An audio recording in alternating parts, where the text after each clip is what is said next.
அனைவருக்கும் வணக்கம். Welcome back you all. நான் உங்கள் Dinesh Prabhu, career guidance expert and analyst. 2024 வருஷம் கவுன்சிலிங்காக வெயிட் பண்ணிட்டு இருக்க ஸ்டூடெண்ட்ஸ் அண்ட் பேரண்ட்ஸ் எல்லாருக்குமே மிக மிக முக்கியமான ஒரு விஷயம் தான் இந்த ரேங்க் லிஸ்ட் அப்படிங்கிறது. அதாவது தரவரிசை பட்டியல்னு சொல்லுவாங்க.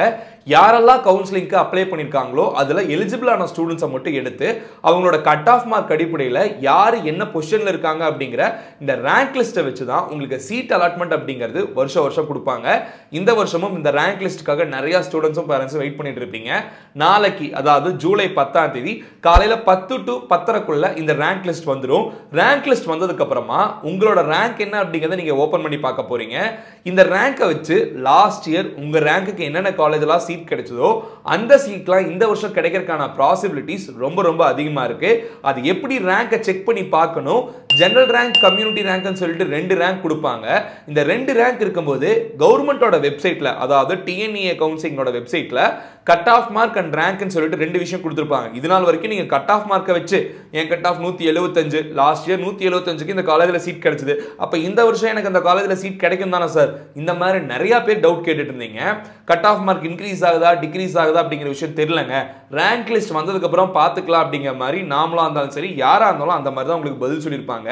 இனிமேல் அந்த பதில் தேவையில்லை. ரேங்க் லிஸ்ட் வந்ததுக்கு அப்புறமா உங்க ரேங்க் என்னன்னு பார்க்க போறீங்க. அந்த ரேங்கை வெப்சைட்ல போய் செக் பண்ண போறீங்க. இதே ரேங்க் லாஸ்ட் இயர் ஒரு காலேஜில் சீட் கிடைச்சிருந்தா இந்த வருஷமும் அது கிடைக்கிறதுக்கான பாசிபிலிட்டிஸ் அதிகமா இருக்கு.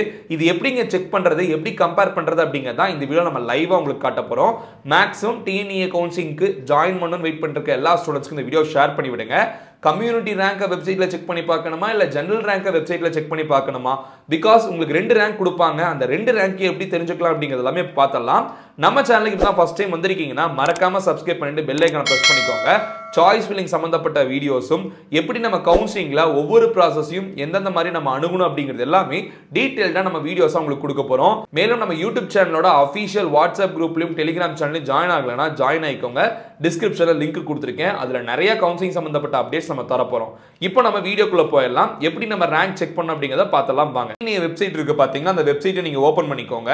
ஓபன் பண்ண உடனே உங்களுக்கு இந்த மாதிரி கட் ஆஃப் மார்க்ஸ் அப்படின்னு சொல்லிட்டு ஒரு சில விஷயங்கள், குயிக் லிங்க்ஸ் இந்த மாதிரியான விஷயங்கள் இருக்கும். கட் ஆஃப் மார்க் அப்படிங்கிறது இருக்கும். அதை கிளிக் பண்ண உடனே உங்களுக்கு இந்த மாதிரி ஒரு ஆப்ஷன் ஓப்பன் ஆகும். I am not a robot அப்படிங்கிற விஷயத்தை கொடுத்துட்டு ப்ரொசீட் பண்ணிடணும்.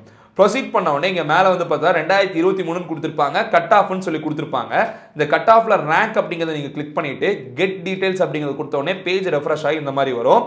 இப்போ நீங்க பார்க்கறது எல்லாமே ஒவ்வொரு காலேஜுக்கான ரேங்க்குங்க. ஒவ்வொரு காலேஜ்லயும் ஒவ்வொரு கோர்ஸுக்கும் ஒவ்வொரு கம்யூனிட்டிக்கும் என்னென்ன ரேங்க்ல க்ளோஸ் ஆயிருக்கு அப்படிங்கிறத கொடுத்துருக்காங்க. பட் இது ஜெனரல் ரேங்க். இப்போ நான் சொன்னேன் 175 கட் ஆஃப் வச்சிருந்தா 25,000 ரேங்க் லாஸ்ட் இயர் வந்துச்சு. இந்த வருஷம் உங்களுக்கு இந்த ஜெனரல் ரேங்க்னு கொடுத்துருப்பாங்க இல்லையா, அந்த ரேங்க் என்னன்னு பார்க்கணும். உதாரணத்துக்கு உங்களோட ஜெனரல் ரேங்க் வந்து இப்போ 5400 வச்சுக்கலாமே. உங்களோட ஜெனரல் ரேங்க் அப்படிங்கிறது ஒரு 5400 இருக்கு அப்படிங்கிற மாதிரி வச்சுக்கிட்டா இந்த 5400க்கு லாஸ்ட் இயர் என்னென்ன காலேஜில் க்ளோஸ் ஆயிருக்கு சீட் அப்படிங்கிறத நீங்க செக் பண்ணும். உதாரணத்துக்கு நான் பிசி கம்யூனிட்டி ஸ்டூடெண்ட். ஸோ பிசியில் போய் நான் செக் பண்றேன். ஃபார் எக்ஸாம்பிள் அண்ணா யூனிவர்சிட்டியில் வந்து இந்த பயோமெடிக்கல் இன்ஜினியரிங்ல 5407க்கு லாஸ்ட் இயர் வந்து பிசி கம்யூனிட்டிக்கு சீட் வந்து பயோமெடிக்கல் அலாட் ஆயிருக்கு. அப்போ இந்த வருஷம் நான் 5400 ரேங்க் தான் வச்சிருக்கேன். மோர் ஓவர் இந்த ரேங்க் உங்களுக்கு பிளஸ் ஆர் மைனஸ் ஒரு 200 to 300 ரேங்க் வந்து டிஃபர் ஆகும். ஸோ 5400 வந்து கட்டாயமா எனக்கு சீட் கிடைக்கிறதுக்கான வாய்ப்புகள் அதிகமாக இருக்கு. ஸோ வந்து எனக்கு வந்து பயோமெடிக்கல் இன்ஜினியரிங் கிடைக்குமா கிடைக்காதா அப்படிங்கிற நான் தெரிஞ்சுக்கிட்டேன். எனக்கு கன்ஃபார்ம் கிடைக்கும். Because last year 5407 rank close ஆயிருக்கு. இந்த வருஷம் நான் 5400 ஜெனரல் ரேங்க் வச்சிருக்கேன். ஸோ இதில் கொடுக்கப்பட்டது எல்லாமே ஜெனரல் ரேங்க் மட்டும்தான். ஃபார் எக்ஸாம்பிள் எஸ்சி கம்யூனிட்டி மாணவனுக்கு 13,686வது ரேங்க்கு வந்து பயோமெடிக்கல் இன்ஜினியரிங் அப்படிங்கிறது அண்ணா யூனிவர்சிட்டி சிஇஜி கேம்பஸ்ல லாஸ்ட் இயர் கிடைச்சிருக்கு. இந்த வருஷம் எஸ்சி கம்யூனிட்டி ஸ்டூடெண்டா நீங்க இருக்கிறீங்கன்னா உங்களோட 2 ரேங்கையும் நீங்க பாப்பீங்க. அப்ப ஜெனரல் ரேங்க் அப்படிங்கிறது ரொம்ப அதிகமா இருக்கும். ஆனா கம்யூனிட்டி ரேங்க் அப்படிங்கிறது ரொம்ப சின்னதா இருக்கும். ரேங்க்ல சின்ன ரேங்க் இருந்தா தான் நல்ல சீட் கிடைக்கும். அதாவது 5000வது ரேங்க் இருந்தா இன்னுமே அட்வான்டேஜ் அதிகம், 13,000வது ரேங்க் இருந்தா அட்வான்டேஜ் கம்மி. பட் எஸ்சி கம்யூனிட்டி மாணவர்களுக்கு இந்த கம்யூனிட்டி ரேங்கிங் அப்படிங்கிறது ரொம்ப சின்னதாக தான் இருக்கும். ஏன்னா அந்த கம்யூனிட்டியில் குறைவான மாணவர்கள் தான் இருக்காங்க. நல்ல மார்க் எடுத்த மாணவர்களும் குறைவான மாணவர்கள் தான் இருப்பாங்க. ரிசர்வேஷனும் அதுக்கு கம்மி தான். ஸோ இதனால தான் உங்களுக்கு இதில் கம்யூனிட்டி ரேங்க் அப்படிங்கிறது சின்னதாக இருக்கும். ஜெனரல் ரேங்க் அப்படிங்கிறது எப்பவுமே பெருசாக தான் இருக்கும். இதை நீங்கள் புரிஞ்சுக்கோங்க. ஸோ ஜெனரல் ரேங்கை மட்டுமே நீங்கள் வச்சு பார்க்கணும். உதாரணத்துக்கு நம்மளோட ரேங்க் வந்து 25,000வது ரேங்காக இருக்குன்னு வச்சுக்கலாமே. இப்போ 25,000வது ரேங்க் வச்சுட்டு என்னோட கம்யூனிட்டி எம்பிசி கம்யூனிட்டியாக இருக்கு. நான் என்ன காலேஜில் ஜாயின் பண்ணணும்னு விருப்பப்படுறேன்.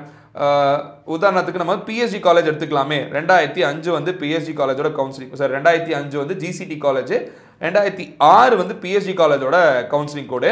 ஸோ என்னோட ரேங்க் வந்து 25,000 ரேங்க் இருக்கு. இப்போ நான் வந்து பிஎஸ்சியில் ஏதாவது ஒரு சீட் எனக்கு கிடைக்குமா அப்படிங்கிற மாதிரி நீங்கள் யோசனை பண்ணுறீங்க. General rank 25,000. இப்போ நான் பிஎஸ்சி காலேஜோட வெப்சைட் ஓப்பன் பண்ணிட்டேன். எம்பிசி கம்யூனிட்டி எடுத்து பார்த்தோம்னா ஆட்டோமொபைல் இன்ஜினியரிங் லாஸ்ட் இயர் 37,251 ரேங்க்குக்கு பிஎஸ்சியில் சீட் கிடைச்சிருக்கு. இப்போ என்னோட ஜெனரல் ரேங்க் என்ன? நான் ஒரு எம்பிசி கம்யூனிட்டி தான், பட் ஜெனரல் ரேங்க் எடுத்து வச்சுட்டேன். நான் இப்போ என்னோட எம்பிசி கம்யூனிட்டியில் என்ன க்ளோஸாக இருக்குன்னு செக் பண்ணணும். புரியுதுங்களா? ஸோ 25,000 ரேங்க்குக்கு கட்டாயமாக ஆட்டோமொபைல் இன்ஜினியரிங் கிடைக்கும். பட் பயோடெக்னாலஜி பார்த்துக்கோங்க, 14,396 ரேங்க்குக்கே வந்து எம்பிசியில் சீட் க்ளோஸ் ஆயிடுச்சு. நான் 25,000 ரேங்க் வச்சிருக்கேன். 11,000 ரேங்க் வந்து டிஃபரன்ஸ் இருக்குது, எனக்கு சீட் கிடைக்காது.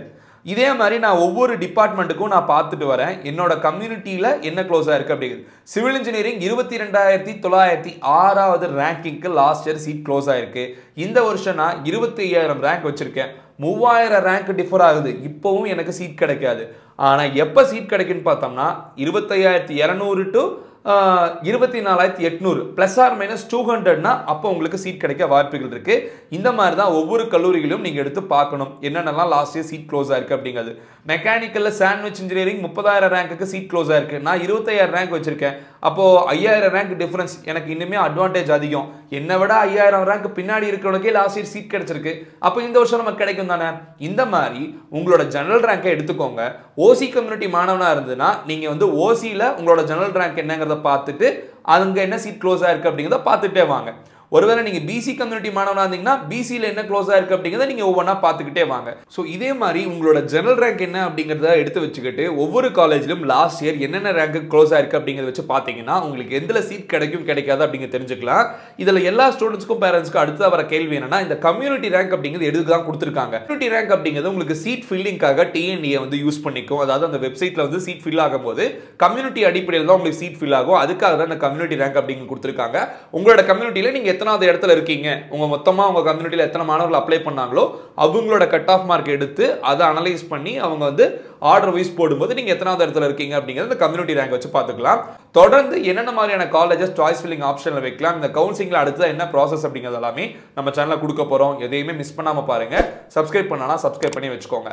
அடுத்த வீடியோஸ்ல நிறைய இன்ஃபர்மேஷன் ஷேர் பண்ண போறோம். Until then, signing off. Yours Dinesh Prabhu. Thanks for watching. Have a good day and take care. Bye.